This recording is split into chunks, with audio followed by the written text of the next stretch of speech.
pada 17 hari bulan Disember tahun 1974 bersamaan 3 hari bulan Zulhijjah tahun 1394 Hijrah, Duli Yang Maha Mulia Sri Paduka Baginda Yang di-Pertuan Agong dan Duli Yang Maha Mulia Sri Paduka Baginda Raja Permaisuri Agong berangkat menunaikan fardu haji.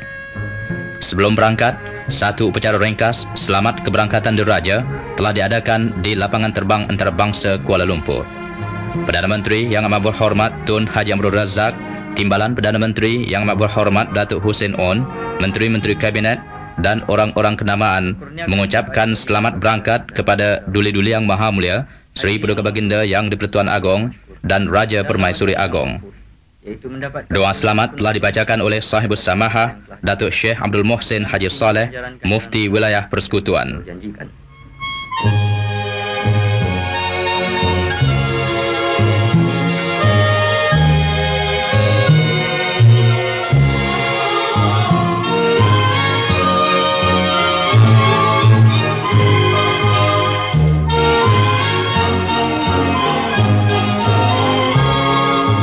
Duli-Duli Yang Maha Mulia Sri Paduka Baginda Yang di-Pertuan Agong dan Raja Permaisuri Agong berangkat dengan kapal terbang Mas menyahut panggilan Tanah Suci menyempurnakan rukun Islam yang kelima.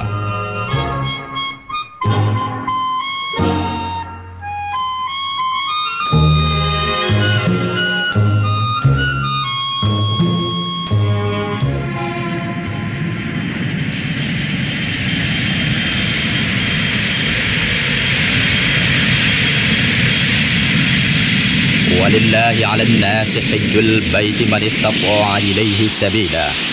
Allah mewajibkan manusia mengerjakan ibadah haji dengan mengunjungi Baitullah, yaitu bagi mereka yang mampu sampai kepadanya.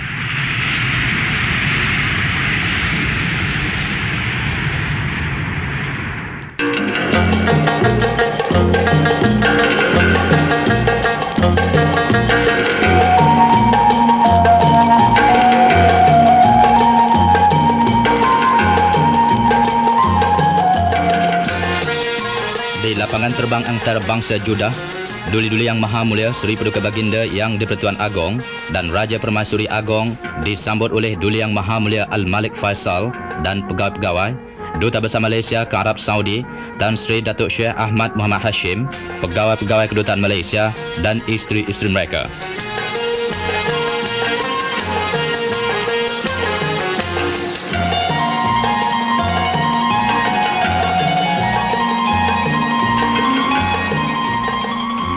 Jeddah ialah sebuah bandar pelabuhan.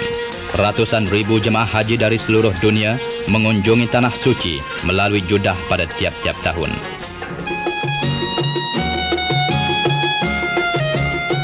Di Istana Al-Hamra, Duli Yang Maha Mulia Al-Malik Faisal berkenan menerima Duli-Duli Yang Maha Mulia Sri Paduka Baginda Yang di-Pertuan Agong dan Raja Permaisuri Agong serta anggota rombongan diraja sebagai tetamu-tetamu baginda, dan di samping itu juga akan menjadi tetamu-tetamu Allah di Tanah Suci.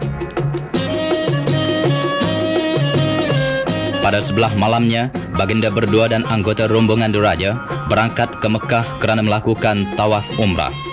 Ibadah haji dan umrah diwajibkan ke atas orang-orang Islam sekali seumur hidup. Firman Allah, "Wa atimmul hajja wal umrata lillah." Sempurnakanlah ibadah haji dan umrah kerana Allah. Cara-cara mengerjakan kedua-duanya adalah sama, kecuali tidak ada wukuf di Arafah dan melontar di Mina pada ibadah umrah. Tawaf ialah mengelilingi Baitullah sebanyak 7 keliling dengan niat tawaf haji atau tawaf umrah. Baginda berdua dan anggota rombongan diraja melakukan haji cara tamattu', yakni menyempurnakan dahulu ibadah umrah dalam bulan haji. Baitullah ialah rumah ibadat yang tertua di dunia, menjadi tumpuan umat manusia zaman berzaman. Ia telah dibina semula oleh Nabi Allah Ibrahim alaihissalam supaya ia dikunjungi sepanjang masa. Di atas syariat Nabi Allah Ibrahim alaihissalam, ibadah haji telah diwajibkan kepada umat Nabi Muhammad sallallahu alaihi wasallam. Ibadah haji menjadi hasrat dan idaman setiap manusia muslim yang beriman. Selepas tawaf, baginda berdua berangkat ke makam Ibrahim kerana menyempurnakan sembahyang sunat tawaf 2 rakaat. الظلمات إلى النور اللهم Satu kurnian Allah di tanah suci Mekah ialah air Zam-Zam. Nabi pernah bersabda, Ma'u Zam-Zam lima syuribalah. Air Zam-Zam itu berfaedah untuk apa jua hajat orang yang meminumnya.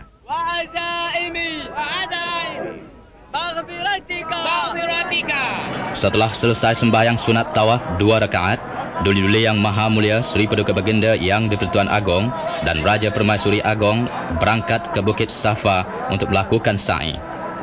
Sa'i ialah berjalan pergi balik sebanyak 7 kali di antara Bukit Safa dan Bukit Marwah. Sa'i mengingatkan kita kepada peristiwa lama yang telah berlaku kepada Siti Hajar dan anaknya Nabi Ismail alaihissalam ketika berlaku keputusan air. Peristiwa itu berlaku apabila mereka berdua telah ditinggalkan oleh Nabi Allah Ibrahim alaihissalam di suatu lembah yang dikenali dengan nama Mekah sekarang ini. Siti Hajar berlari-lari mencari air untuk anaknya yang sudah kehausan air antara Safa dan Marwah, yang akhirnya dianugerah Allah mata air yang menjadi telaga Zam-Zam kemudiannya. Di atas Bukit Safa dan Marwah inilah disunatkan berzikir dan berdoa dengan cara menghadap Ka'bah. Sa'i adalah menjadi rukun bagi ibadah haji dan umrah, dan cara-cara melakukannya adalah sama. Sepanjang sa'i disunatkan pula membaca zikir dan doa. Di antaranya doa yang bermaksud, Ya Allah, sesungguhnya kamu telah berfirman dan perkataanmu jua yang benar. Kamu telah berfirman, pohonlah daku, nescaya aku perkenankan, dan kamu tidak akan memungkiri janji. Sesungguhnya inilah madah dan rastu hamba-Mu. Hamba telah diberi hidayat kepada agama Islam yang maha suci. Maka janganlah dikeluarkan hamba dari anutan agama ini. Mudah-mudahan hamba akan mati dalam Islam dan akan bersama-sama orang yang saleh. Ma abqaitani warhamni an atakallafa ma la ya'nini warzuqni husnal nazar fima yurdika anni ya arhamar rahimin. Setelah selesai sa'i, baginda berdua memotong beberapa helai rambut, tanda bercukur. Bercukur ialah rukun bagi ibadah haji dan umrah. Sekurang-kurangnya ialah 3 helai rambut dalam mazhab Syafi'i.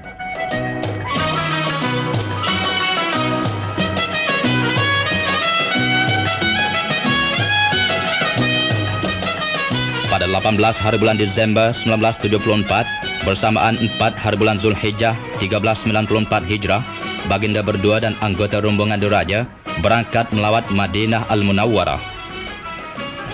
Madinah disebut Yathrib sebelum Islam. Setelah Nabi Muhammad SAW berhijrah, Yathrib ditukar dengan nama Madinah yang berarti kota Nabi. Kota ini disebut pula Madinatul Munawwarah, bermakna kota Nabi yang bersinar cahaya. Pada masa ini, Madinah menjadi penuh sesak dengan jamaah-jamaah haji dan kenderaan. Mereka yang tidak sempat menziarah Madinah ketika menunaikan fardu haji tentu sekali akan merasa tidak puas hati.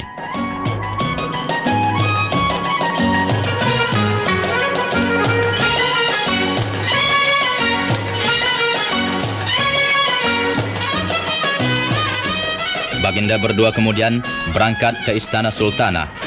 Di Istana Sultanah, duli-duli yang maha mulia Sri Paduka Baginda Yang di-Pertuan Agong dan Raja Permaisuri Agong berkenan menerima menghadap penuntut-penuntut Malaysia di Madinah.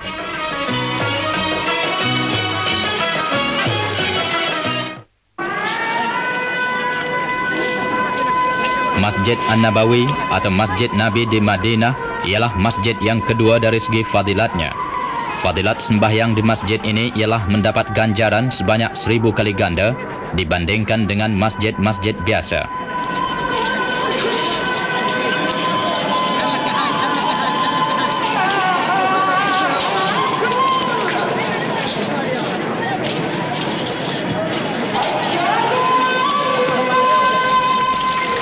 Semasa di Madinah, duli-duli yang maha mulia Sri Paduka Baginda Yang di-Pertuan Agong dan Raja Permaisuri Agong telah sempat berangkat menunaikan beberapa sembahyang fardu di Masjid Nabi.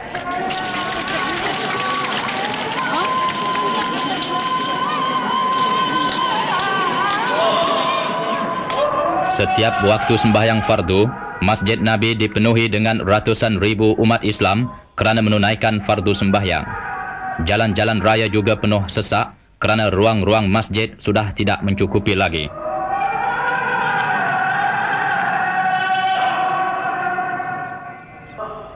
Sungguh indah masjid-masjid di Madinah, terutama sekali Masjid Nabi.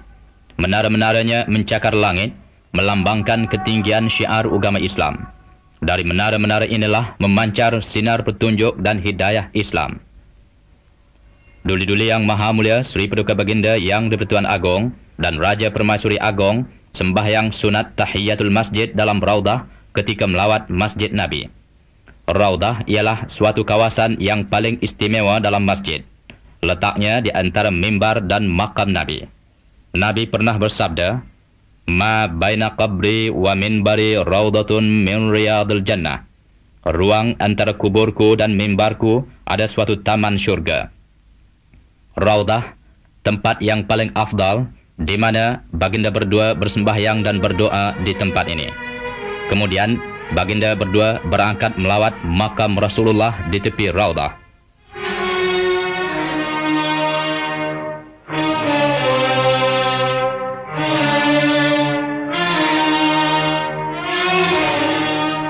Kemudian baginda berdua berangkat naik ke tingkat atas masjid untuk melawat museum di mana barang-barang bersejarah dipamerkan di sini. Baginda berdua dan anggota rombongan diraja diberi taklimat mengenai pameran ini. Di antara barang-barang yang dipamerkan ialah Al-Quran, tungkat, pedang dan lain-lain pusaka peninggalan khalifah-khalifah Islam pada masa yang silam.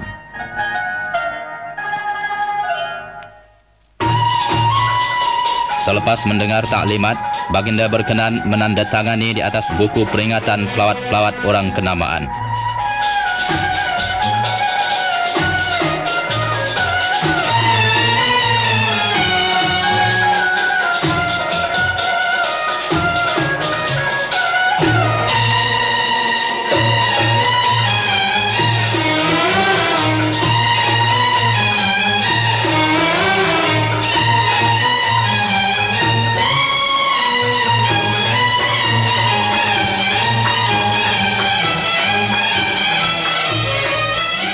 Duli-duli yang maha mulia Sri Paduka Baginda Yang di-Pertuan Agong dan Raja Permaisuri Agong berkenan melawat makam syuhadat Uhud.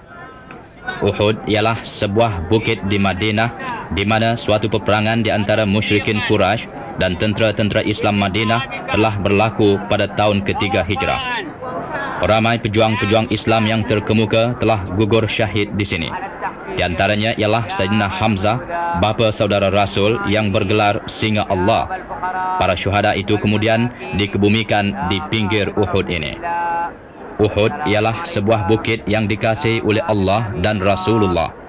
Uhud telah mencatatkan sejarah kemenangan dan keagungan agama Islam. Kemudian baginda berdua dan anggota rombongan diraja berangkat melawat perkuburan Baqi yang letaknya tidak jauh dari Masjid Nabi. Di sinilah dikebumikan putra-putri, istri-istri, sahabat-sahabat Rasulullah, pejuang-pejuang Islam dan para ulama yang terbilang. Kubur-kubur di sekitar Madinah ini adalah sederhana, namun begitu ianya bersih dan teratur.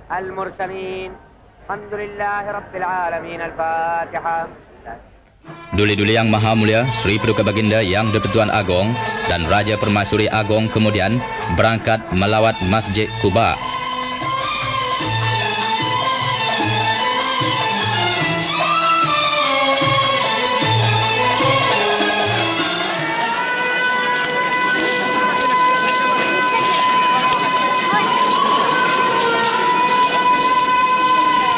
Quba ialah sebuah masjid yang mula-mula dibina oleh Rasulullah. Ia dibina sebaik-baik saja Rasulullah berhijrah dari Mekah ke Madinah. La masjidun ussisa 'ala taqwa min awwal yawmin ahaqqu an taquma fihi. Fihi rijalun yuhibbuna an yattahharu. Sesungguhnya masjid yang didirikan atas asas takwa sejak permulaan terdirinya lebih patut engkau sembahyang di dalamnya. Di dalamnya ada beberapa orang lelaki yang suka diri mereka bersih. Masjid yang kecil pada mulanya telah diperbaharui beberapa kali pada masa-masa pemerintahan khalifah-khalifah Islam sehingga kini menjadi sebuah masjid yang tersergam dan indah. Kemudian baginda berdua dan anggota rombongan diraja berangkat melawat Masjid Qiblatain atau Masjid Dua Kiblat. Satu peristiwa bersejarah telah berlaku di masjid ini, di mana turunnya perintah menukarkan haluan kiblat daripada Baitul Maqdis ke Baitullahil Haram di Masjidil Haram Mekah ialah ketika Rasulullah dan para sahabatnya sedang bersembahyang fardu. Apabila turun perintah pertukaran itu, Rasulullah pun berpaling ke Baitullah diikuti oleh para makmum di belakangnya. Dari peristiwa inilah masjid ini diberi nama Masjid Dua Kiblat.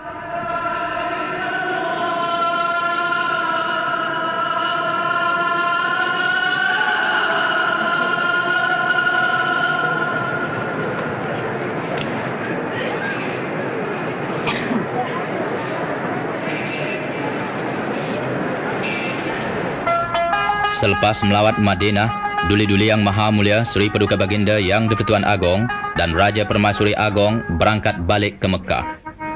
Pada masa ini, Mekah telah dibanjiri oleh lebih 1 juta jemaah haji. Jalan-jalan raya penuh sesak dengan orang-orang yang berjalan kaki dan berkenderaan.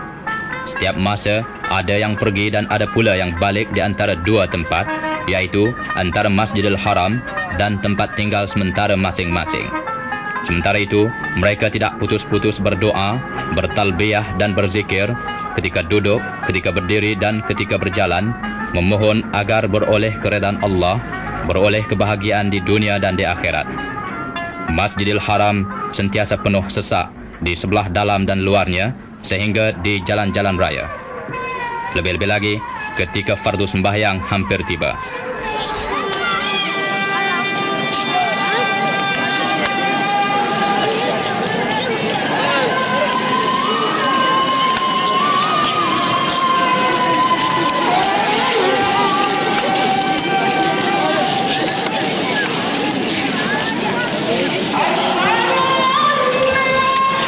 Semasa berada di Mekah, baginda berdua sempat menunaikan 2 fardu Jumaat di Masjidil Haram. Baginda berdua berangkat tiba di pekarangan Masjidil Haram dan berangkat masuk melalui pintu Malik Abdul Aziz. Sembahyang fardu Jumaat hari ini adalah dianggarkan kira-kira 1 juta umat Islam yang memenuhi masjid, jalan-jalan raya di sekitarnya dan di jalan-jalan besar. Sembahyang di Masjidil Haram adalah yang paling afdal. Ganjarannya sebanyak 100.000 kali ganda daripada sembahyang di tempat-tempat biasa. Masjidil Haram dan Kaabah tidak pernah putus dari kunjungan manusia sepanjang tahun. Baitullahil Haram ini juga tidak pernah sunyi dari manusia yang tawaf, lebih-lebih lagi pada musim haji.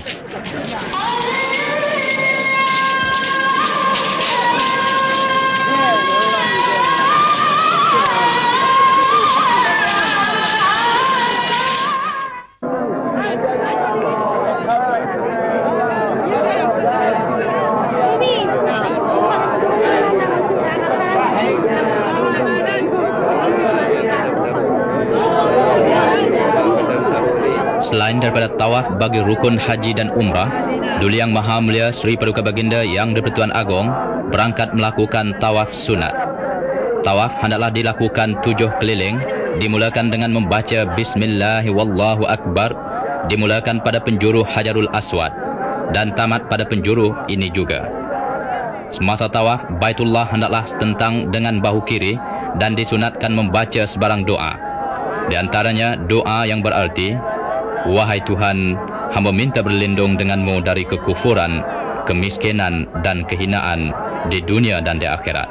Wahai Tuhan, mohonlah kiranya mendapat kemaafan dan kesihatan. Wahai Tuhan, berilah kami kebaikan di dunia dan di akhirat. Masukkanlah kami ke dalam syurga bersama-sama orang yang saleh.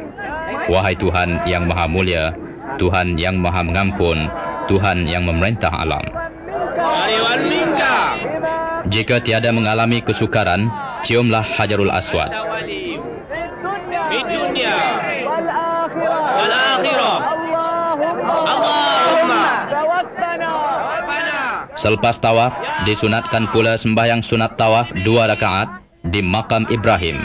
Penjuru inilah yang paling afdal untuk bersembahyang, berzikir dan berdoa ke hadrat Allah Subhanahu wa taala.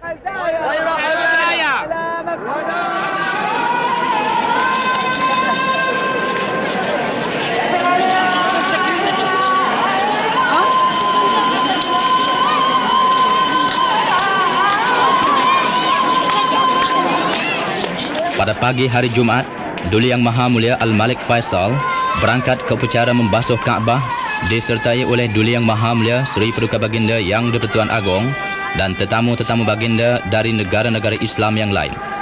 Sebelum upacara membasuh Kaabah, Baginda Al-Malik Faisal melakukan tawaf sunat.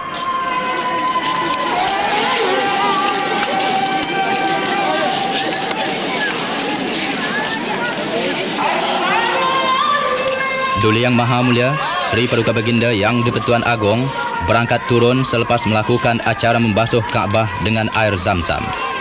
Inilah satu tradisi yang dilakukan pada tiap-tiap musim haji, di mana Baginda Al-Malik Faisal memperkenankan tetamu-tetamu agong Baginda melakukan upacara ini bersama-sama Baginda.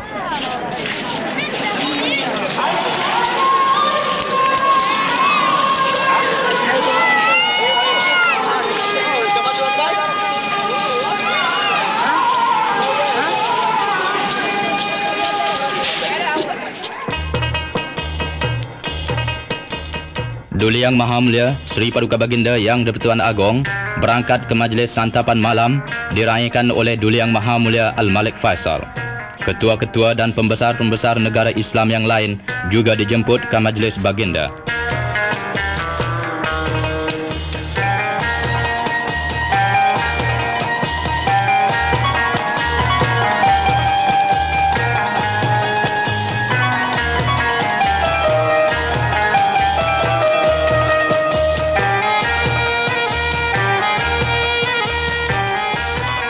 Duli Yang Maha Mulia Al-Malik Faisal bertitah mengalu-alukan selamat datang kepada tetamu-tetamu Baginda. Baginda berharap semoga perpaduan dan silaturahim antara umat Islam akan bertambah erat dari semasa ke semasa.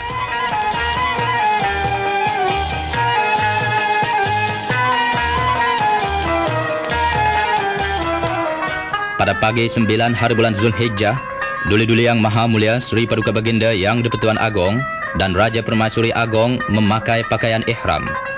Memakai pakaian ihram adalah salah satu perkara wajib dalam ibadah haji. Inilah pakaian seragam yang melambangkan kemurnian hati orang-orang mukmin. Mereka bersatu padu dalam satu agama, bercogankan kalimah La ilaha illallah Muhammadur Rasulullah. Tiada Tuhan yang berhak disembah melainkan Allah dan Nabi Muhammad adalah pesuruh Allah.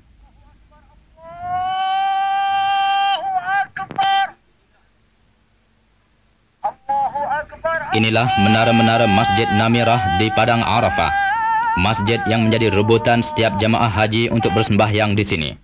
Di Arafah, yang biasanya kawasan lapang yang luasnya saujana mata memandang itu, telah bertukar dengan serta-merta menjadi lautan manusia dan ratusan ribu kemah-kemah seperti cendawan. Tidak jauh dari Masjid Namirah, kemah-kemah khas diraja ditempatkan, di mana Duli-Duli Yang Maha Mulia Sri Paduka Baginda Yang di-Pertuan Agong dan Raja Permaisuri Agong serta anggota rombongan diraja melakukan ibadah sembahyang zuhur dan sembahyang asar dengan cara kasar dan jamak takdim. Kasar ialah sembahyang ringkas dari 4 menjadi 2 rakaat saja, dan jamak takdim ialah melaksanakan sembahyang asar dalam waktu zuhur.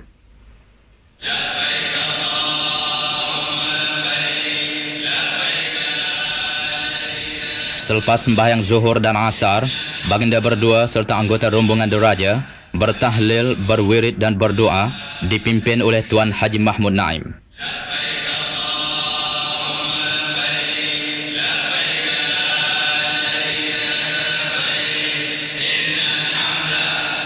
Pada sebelah petangnya, Baginda berdua berangkat pula melawat kemah-kemah jemaah haji Malaysia di Arafah. Kira-kira 17,000 jemaah haji Malaysia berkemah di kawasan ini. Alangkah gembiranya rakyat berpeluang menemui raja yang dikasihi di bumi yang suci.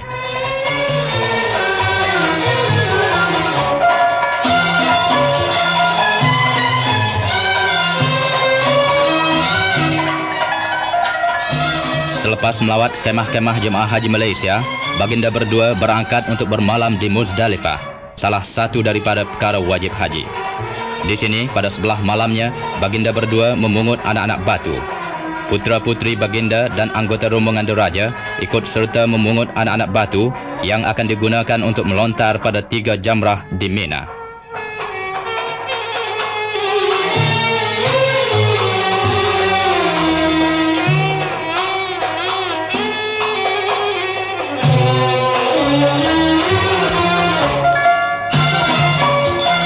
Selepas tengah malam, baginda berdua berangkat ke Mina. Mina, satu lagi kawasan yang dipenuhi oleh ratusan ribu kemah-kemah dan hampir 2 juta jemaah haji yang berhimpun di sini untuk melakukan ibadah melontar jamrah.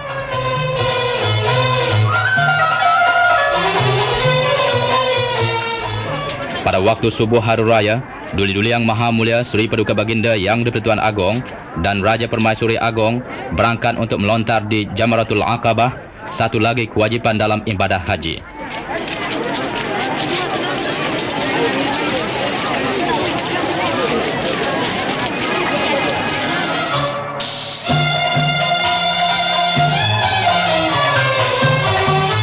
Selepas melontar 7 kali di Jamratul Aqabah, baginda berdua berangkat pula ke Mekah sebelum terbit matahari pada pagi hari raya kerana melakukan tawaf rukun. Tawaf yang menjadi rukun bagi ibadah haji. Selain daripada itu, tawaf ini disebut juga tawaf ifadah. Tawaf ini sangat mustahak kerana ia sebahagian dari rukun haji.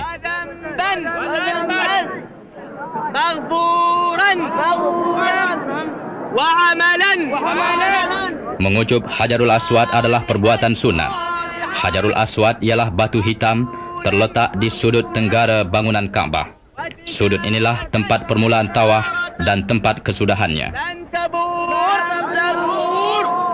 Ya alima, ya alima, ma fis sudur, akhrijni, ya Allah. Setelah selesai melakukan sa'i di antara Safa dan Marwah dan bercukur sedikit rambut, iaitu 2 lagi perkara rukun haji, Duli-Duli Yang Maha Mulia Seri Paduka Baginda Yang di-Pertuan Agong dan Raja Permaisuri Agong berangkat semula ke Mina pada pagi hari raya itu juga kerana bermalam di Mina dan melontar di waktu siangnya. Duli Yang Maha Mulia Seri Paduka Baginda Yang di-Pertuan Agong berangkat ke majlis perjumpaan hari raya yang diadakan oleh Duli Yang Maha Mulia Al-Malik Faisal di Istana Mina. Tetamu-tetamu khas baginda dan pembesar-pembesar negara Islam dijemput ke majlis ini.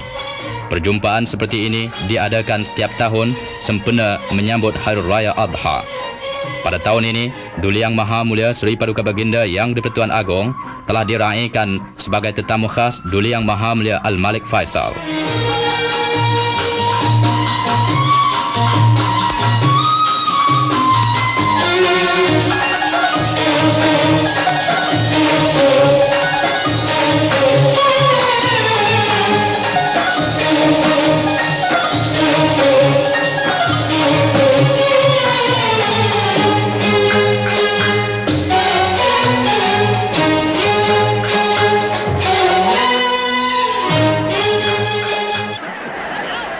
Pada hari-hari tasyrik, iaitu 11, 12 dan 13 hari bulan Zulhijjah, ialah hari-hari melontar di ketiga-tiga jamrah di Mina. Duli-Duli Yang Maha Mulia Seri Paduka Baginda Yang di-Pertuan Agong dan Raja Permaisuri Agong berangkat untuk melakukan ibadah melontar di jamrah, satu lagi perkara wajib dalam ibadah haji. Melontar adalah simbol perjuangan. Ibadah haji mengajar umat Islam supaya berjuang untuk mencapai kebahagiaan dan berkorban untuk mencapai keredaan Tuhan.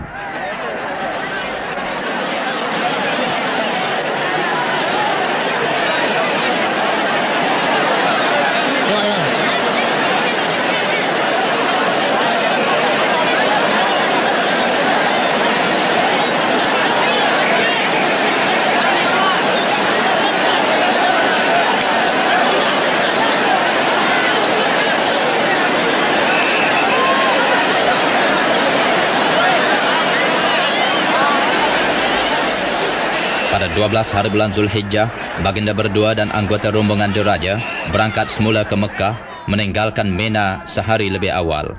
Cara ini dinamakan nafar awal. Sebelum berangkat meninggalkan tanah suci Mekah, baginda berdua dan anggota rombongan diraja berangkat ke Masjidil Haram kerana melakukan tawaf yang akhir dalam siri ibadah haji.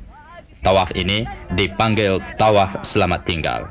Selamat tinggal kepada Baitullah yang dimuliakan. Selamat tinggal kepada Masjidil Haram yang berkat. Dan selamat tinggal kepada tanah suci yang dikasihi. Dengan harapan semoga mendapat haji yang diterima Allah. Semoga akan datang lagi kemari pada tahun-tahun yang akan datang. Ya Allah, rumah ini adalah rumahmu. Tanah suci ini adalah tanahmu. Keamanan itu adalah anugerahmu. Inilah tempat yang melindungi hamba-Mu dari api neraka. Tertunailah sudah ibadah haji. Semoga mendapat haji mabrur, haji yang diterima Allah. Allahumma, jadikanlah haji hamba-hamba-Mu ini diterima. Ibadah sa'i kerana mensyukuri nikmat-Mu. Segala dosa diampunkan semua. Amal bakti semoga diterima. Dan setiap tindakan tidak akan menjadi sia-sia. Ya Aziz, Ya Ghaffar, Ya Rabbal Alamin. Baginda berdua kemudian berangkat semula ke Jeddah, ke Istana Al-Hamra. Sebelum berangkat balik, Duli Yang Maha Mulia Sri Paduka Baginda Yang di-Pertuan Agong dan Duli Yang Maha Mulia Sri Paduka Baginda Raja Permaisuri Agong memperkenankan Duta Besar Malaysia ke Arab Saudi Tan Sri Datuk Syekh Ahmad Hashim, pegawai-pegawai kedutaan dan isteri-isteri mereka dan penuntut-penuntut Malaysia menghadap Baginda di Istana Al-Hamra. Inilah kenang-kenangan mesra yang tidak mudah dilupakan. Kenangan dari tanah suci antara rakyat dan ketua negara yang dikasihi.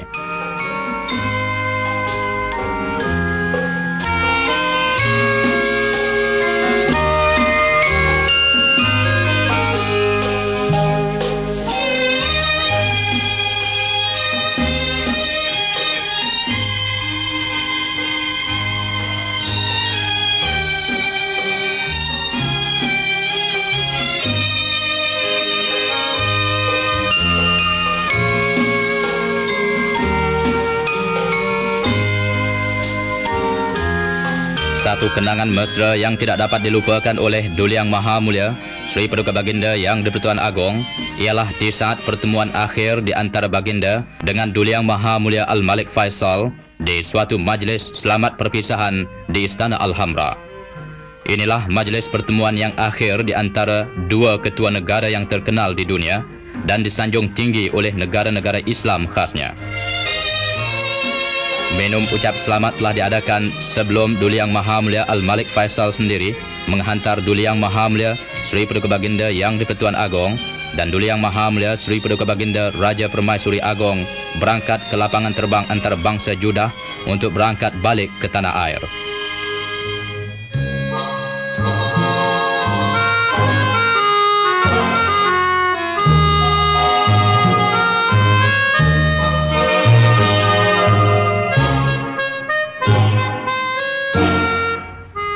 Di lapangan terbang antarabangsa Kuala Lumpur, Baginda berdua disambut oleh Timbalan Perdana Menteri Yang Amat Berhormat Datuk Hussein On, Menteri-Menteri Kabinet dan orang-orang kenamaan.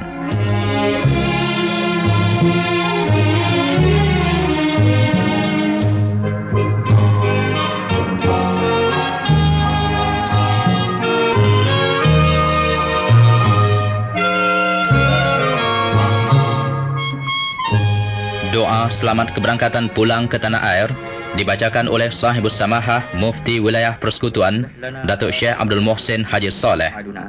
Wa aslih zata bainina wa alif baina qulubina wahdina sawa'as sabil. Wa salawatullahi wa salamuhu ala khairi khalqihi Muhammad wa ala alihi wa ashabihi ajma'in. Walhamdulillahi rabbil alamin.